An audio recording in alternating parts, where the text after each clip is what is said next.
What's up, everybody? This is Phil Rogacki. And I'm Jared Abergina. You're listening to Two Tree Guys Podcast.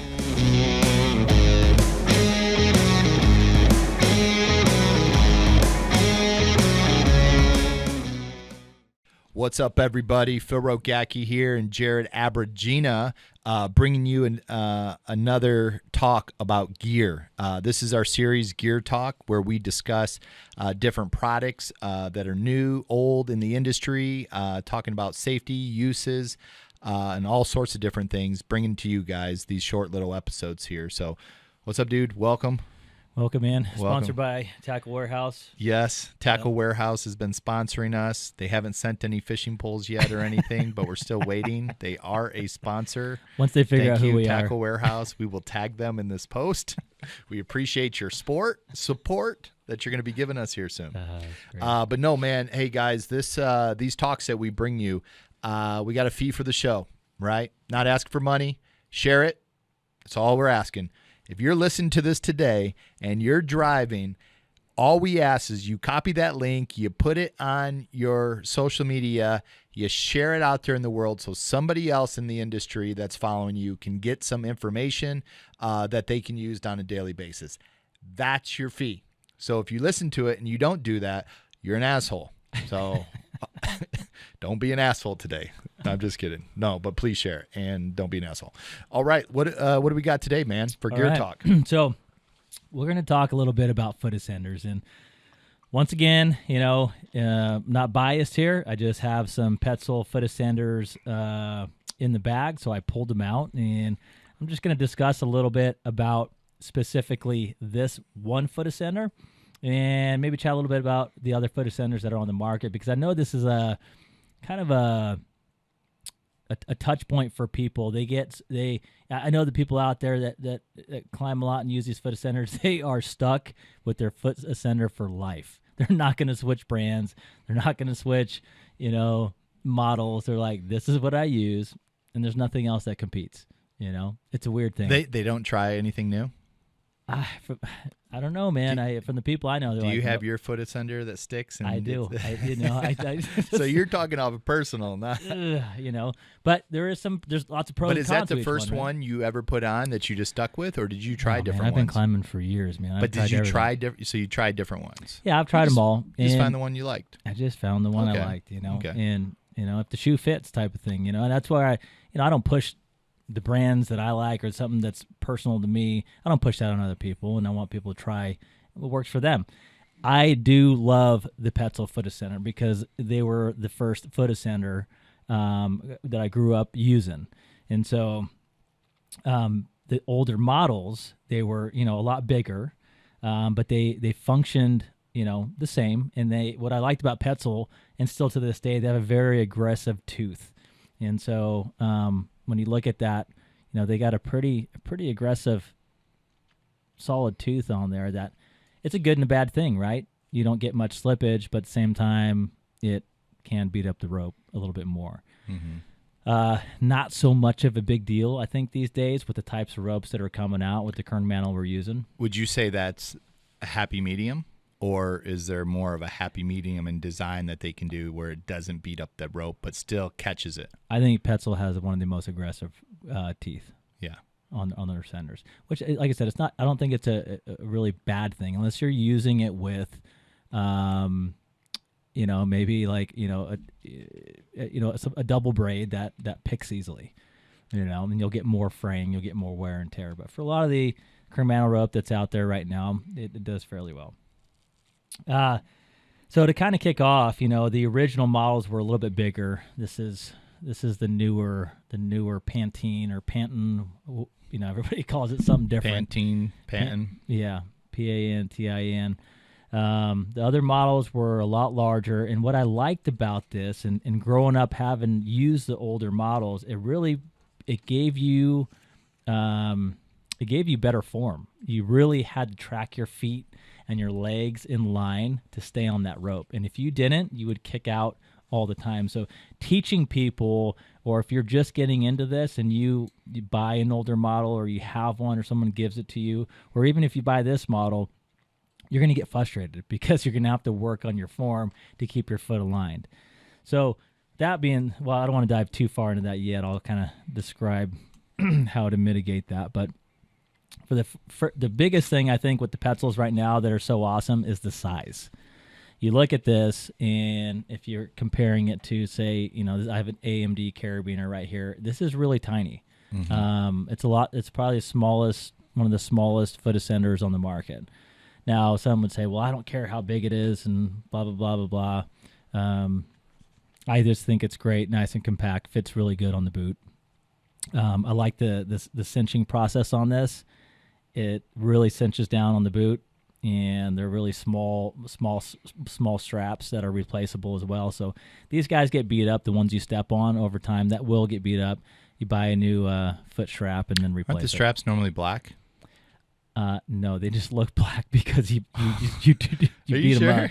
Yeah, promise okay. You. Yeah, but yeah, their little cinching method's great. They come with this little tab on it that you can open and close. So, I'm not a fan of this without the locking mechanism. So, one disadvantage of the Petzl foot ascender is that it can kick out. Unlike other foot ascenders that are out there, they have locks on them. So as you're moving up the rope, right, that can't inadvertently open.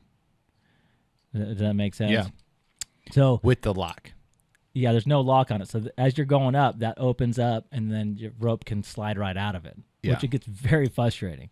So foot ascenders like the CT, as an example, they have a lock on there where you have to physically unlock it to get your foot in and out.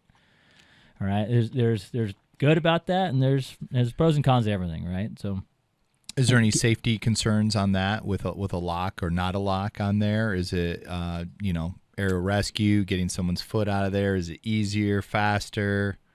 Yeah, it's definitely easier to take somebody's foot out of there without the lock on there. But on a day-to-day basis using it, the lock makes a world of difference. Not kicking out, especially you do a long ascent. So you do a 100-foot ascent, and this thing's kicking out, 10 times. Man, you're exhausted from stopping, sitting down, putting your foot back in. I see it all the time from a training perspective. People get really frustrated. So, to mitigate that, what Petzl has done with these guys is they designed a catch. So it's the Petzl catch. Now this little piece goes on to the foot ascender there, and that becomes your locking mechanism. All right. So now it acts like the other foot ascenders that are on the market. Once this is like a $5 part. So once you get this piece, if you buy this, save yourself all the struggle and just buy this piece. It's $5. Put it on there. This thing will be amazing. All right. Mm-hmm.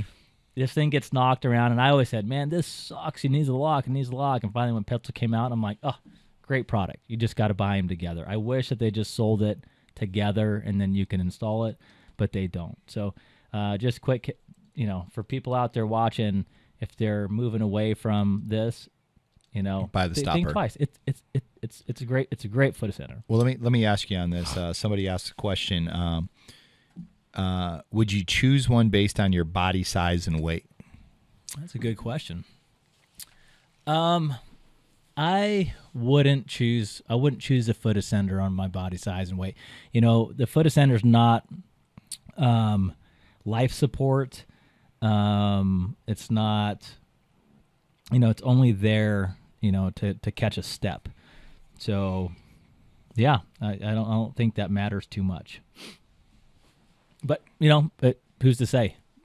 Somebody out there that's over 220 pounds may say something different where, these aggressive teeth may not, it may just be too heavy and they're causing too much damage to the rope. Mm-hmm. So maybe using a less aggressive tooth would benefit them. Gotcha. So what's some of the care and that you need to upkeep these? So care-wise, one, it's not life support, but, these things just get beaten up. You're stepping on them. You're The straps get all beat up. I would say, if anything, if you buy one, buy an extra strap and keep it in your bag. Okay, good to know. Good because to know. the day buy this the thing stopper breaks, and just buy an extra strap right off the get-go when you're buying it, just to have. Yep. Because if you're out there for today and it snaps, your first climb, you're going shit. Yeah. And most people don't know how to footlock these days. So if you don't know if all you know how to do is rope walk and body thrust, your other option sucks. So you might want to have this thing. I've seen it all. I've seen them take it. I've seen a friend of mine actually take it apart and tie them together just to make it work. And it's doable, but having an extra part. The other is figuring out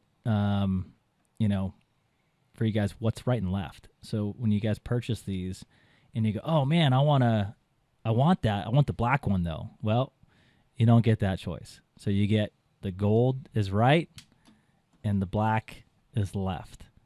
Yeah. Did you guys hear that? The gold is right, the black is left. Okay. Because that's only easy. You get on the site, you're like, oh man, yeah, that's cool. I'm right-footed, but I want it in black. I'll choose black, and the next thing you know, you got a left foot center, which, if you're ambidextrous, great. But So when climbing on these, if you're right-handed or left-handed, are you usually using the right foot for that, or does it matter, or can you be ambidextrous on this when you're climbing?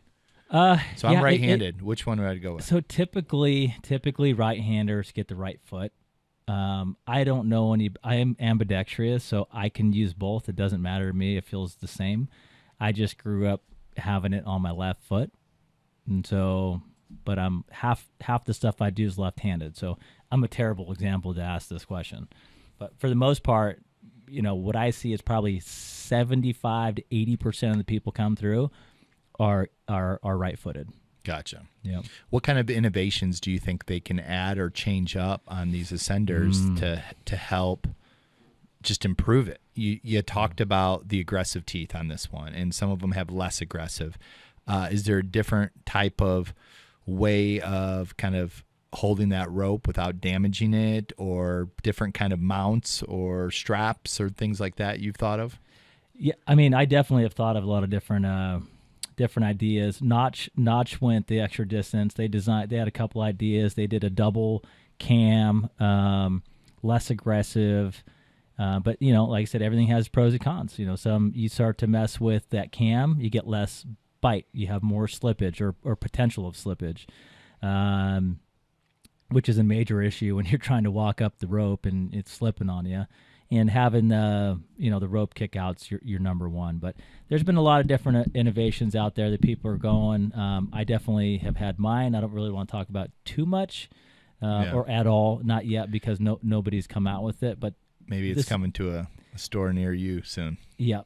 And this is one thing I don't think we've really went too far with. It's something we could definitely be more innovative with. Gotcha. Yeah. Gotcha.